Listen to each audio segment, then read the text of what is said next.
Dear students, अस्सलाम वालेकुम। मैं डॉक्टर ज़फ़र मीर आपको इस वीडियो लेक्चर में वेलकम करता हूँ। आज के लेक्चर का मौजू है how to write discussion in thesis.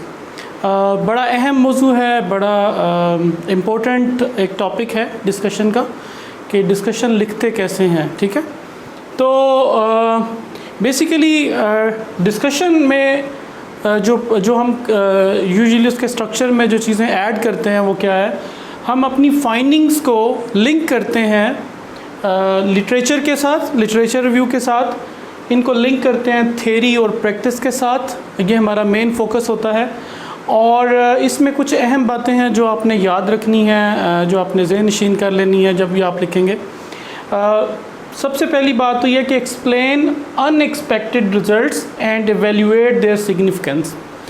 जब भी आपने डिस्कशन लिखनी है तो आपने अहम जो रिज़ल्ट्स हैं, की रिज़ल्ट्स हैं रिसर्च क्वेश्चंस के बारे में, और जो अनएक्सपेक्टेड रिज़ल्ट्स हैं उनको आपने पहले डिस्कस करना है। ठीक है, ज़रूरी नहीं होता कि आपने सारी फाइंडिंग्स डिस्कस करनी है। अगर 50-100 फाइंडिंग्स आई हैं वो तो आपने ऑलरेडी पहले 5th चैप्टर में लिख दी हैं, 4th चैप्टर में भी उनका हवाला दिया हुआ है। तो डिस्कशन सारी फाइंडिंग्स के ऊपर नहीं करनी, बल्कि वो फाइंडिंग्स जो क्रिटिकल हैं, वो फाइंडिंग जो मेजर रिसर्च क्वेश्चंस को डील कर रही हैं, वो फाइंडिंग्स जो अनएक्सपेक्टेड आई हैं, ठीक है, जो लिटरेचर रिव्यू से डिविएट कर जाती हैं, उनको अक्सर आप डिस्कशन में लाते हैं क्योंकि उनकी सिग्निफिकेंस होती है। अच्छा, करते क्या है? करते ये हैं कि हम contrast and comparison of results with literature. आपकी फाइंडिंग्स आई हैं जो क्रिटिकल हैं, इम्पोर्टेंट हैं, उनको आप क्या करते हैं, लिटरेचर रिव्यू के साथ लिंक करते हैं। एक फाइंडिंग आई है तो आप ये देखते हैं कि प्रीवियसली जो रिसर्चेज हुई हैं उसमें क्या फाइंडिंग्स आई थी। फॉर एग्ज़ाम्पल आप ये कहते हैं कि रिलेशनशिप पॉजिटिव आया है 2 वेरिएबल्स के दरमियान, तो क्या प्रीवियसली भी उन 2 वेरिएबल्स के दरमियान रिलेशनशिप पॉजिटिव आया, किस एक्सटेंट तक पॉजिटिव आया, क्या ये जो रिलेशनशिप डिफ़र तो नहीं कर गया प्रीवियस फाइंडिंग से। तो आप कंट्रास्ट और कंपैरिजंस करते हैं अपने रिज़ल्ट्स का प्रीवियस जो रिसर्चेज हो चुकी होती हैं उनके रिज़ल्ट्स के साथ। ठीक है, बाज़ दफ़ा आपकी जो फाइंडिंग्स हैं वो अलाइन होती हैं प्रीवियस रिसर्चेस के साथ, और बाज़ दफ़ा आपकी फाइंडिंग्स जो हैं वो डिविएट कर जाती हैं प्रीवियस जो लिटरेचर के साथ। मैं अभी इसको मज़ीद इस पॉइंट को दोबारा से मज़ीद डिस्कस करूँगा आगे चल के।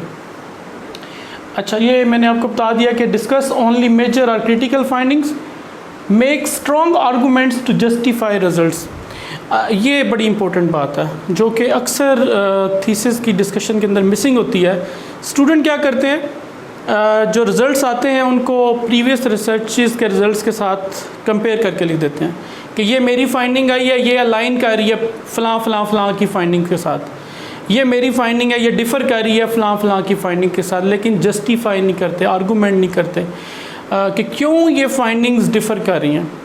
फ़र्ज़ कर लें आपका एक रिज़ल्ट है, एक और स्टडी का रिज़ल्ट है, दोनों में फ़र्क आ गया, तो फिर आपको जस्टिफाई करना होता है विद आर्गूमेंट कि आपके रिज़ल्ट्स ऐसे क्यों हैं, आपका सोशो इकनॉमिक कॉन्टेक्स्ट क्या था, आपने रिसर्च डिज़ाइन कौन सा यूज़ किया, आपके जो सैम्पल की नेचर थी वो क्या थी। ठीक है, आपने जिस इंस्ट्रूमेंट से डाटा लिया वो किस तरह का था, और वो किस तरह डिफ़र करता है, आपके पूरी जो रिसर्च का जो स्ट्रक्चर है डिज़ाइन का, मेथड का, वो किस तरह डिफ़र करता है उस रिसर्च के साथ जिसकी फाइंडिंग्स आपकी फाइंडिंग से मुख्तलिफ आ रही हैं।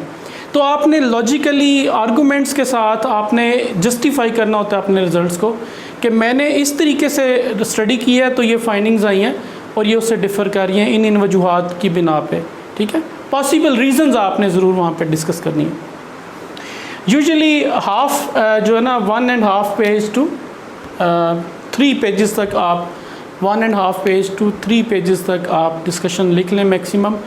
समटाइम्स अगर आपके रिज़ल्ट्स ज़्यादा इंपॉर्टेंट हैं कुछ तो आप 4 पेजेस भी लिख सकते हैं, 5 पेजेस भी लिख सकते हैं, लेकिन कोशिश करें 1.5 टू 3.5 और 3 पेजेस तक लिख लें। ओके, ये बड़ा एक अहम चूँकि डिस्कशन का एक पहलू है रिसर्च के अंदर, तो बेसिकली इसमें करना कि इसमें आप अपने नॉलेज को क्लेम कर रहे होते हैं ना, ये मेरे रिज़ल्ट्स आए हैं और ये सही रिज़ल्ट्स हैं, उसको आपने डिस्कस करना होता है, रिज़ल्ट्स को इंटरप्रेट करना होता है। खाली जो फाइंडिंग्स लिख देना वो तो आप फाइंडिंग के सेक्शन में लिख रहे हैं, ठीक है, लेकिन डिस्कशन और फाइंडिंग में फ़र्क ये है कि वहाँ पे आप सिर्फ स्टेट कर देते हैं पास्ट टेंस में कि ये मैंने फाइंड आउट किया, लेकिन उसको इंटरप्रेट आप डिस्कशन में करते हैं, ठीक है।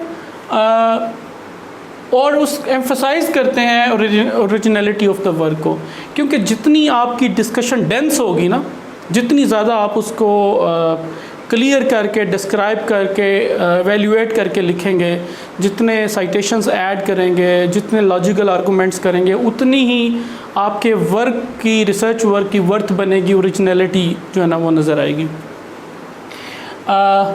अच्छा, इम्पोर्टेंट इसलिए भी है क्योंकि जो आप बाकी चैप्टर्स लिखते हैं वो आपके जैसे 4th चैप्टर है तो वो डाटा पे बेस्ड कर रहा है, 3rd चैप्टर है वो डिज़ाइन का है, 2nd चैप्टर लिटरेचर रिव्यू का है, 1st चैप्टर आपके ऑब्जेक्टिव्स और वो डिटेल आती है इंट्रोडक्शन की।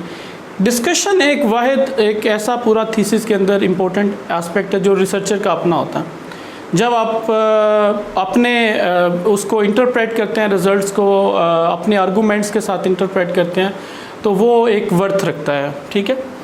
अच्छा, फिर अक्सर देखा गया जो फॉरेन रिव्यू आते हैं आर्टिकल्स के ऊपर, या आर्टिकल्स अक्सर जो फॉरेन पब्लिश नहीं होते जर्नल्स में, जो इंटरनेशनल जर्नल्स हैं, वो उनकी एक वजह, बाकी भी वजूहत हैं, लेकिन एक वजह उसकी वीक डिस्कशन भी है, ठीक है। या तो डिस्कशन हम लिखते नहीं आर्टिकल के अंदर एंड पे, और अगर लिखते हैं तो वो इतनी स्ट्रॉन्ग नहीं होती कि वो जस्टिफाई कर सके आपके कॉन्टेक्स्ट को। हम जो रिज़ल्ट्स हैं उनको कंटेक्चुलाइज करते ही नहीं हैं डिस्कशन के अंदर, हम सिर्फ रिज़ल्ट बता देते हैं और कंपैरिजन में हम कह देते हैं ये अलाइंड है प्रीवियस रिसर्च के साथ, ये अलाइंड नहीं है, लेकिन हम उनको इंटरप्रेट नहीं करते, उनकी सिग्निफिकेंस नहीं बताते, उनको कंटेक्चुलाइज नहीं करते अपने कॉन्टेक्स्ट में।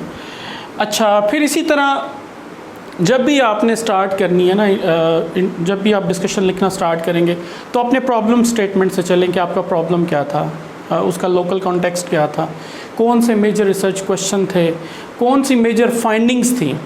फिर उन फाइंडिंग्स को और क्रिटिकल फाइंडिंग्स को आप 1 by 1 डिस्कस करते जाएं, प्रीवियस लिटरेचर के साथ अलाइन करें, कहीं पे वो स्ट्रेंथ करेगा पिछले नॉलेज को, कहीं पे वो डिविएट करेंगी आपकी फाइंडिंग्स, उसकी आप रीज़न्स पॉसिबल वहाँ पे डिस्कस करेंगे इंटरप्रेट करते हुए।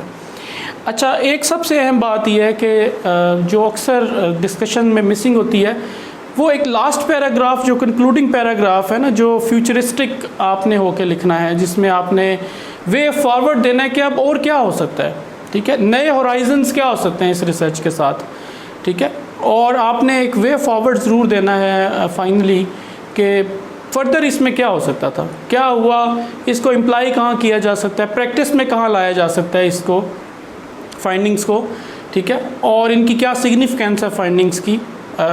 पिछली अगर कोई थेरी थी जिसकी बेस पे हमने रिसर्च की थी, तो रिज़ल्ट्स किस तरह उस थेरी को चेंज कर रहे हैं, उस थ्योरेटिकल फ्रेमवर्क को ये किस तरह ये रिज़ल्ट्स वेरिएट कर रहे हैं, ठीक है, उसके किस किस पॉइंट को जो है ना वो तब्दील कर रहे हैं ये रिज़ल्ट्स।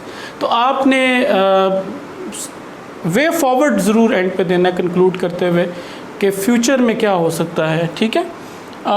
यूजुअली हम जो फाइंडिंग्स लिखते हैं तो पास्ट टेंस यूज़ करते हैं, लेकिन डिस्कशन लिखते हुए आपने प्रेजेंट टेंस का इस्तेमाल करना है, ठीक है। जब भी आप डिस्कशन लिखेंगे तो उसमें आपका जो टेंस है वो प्रेजेंट टेंस रहेगा।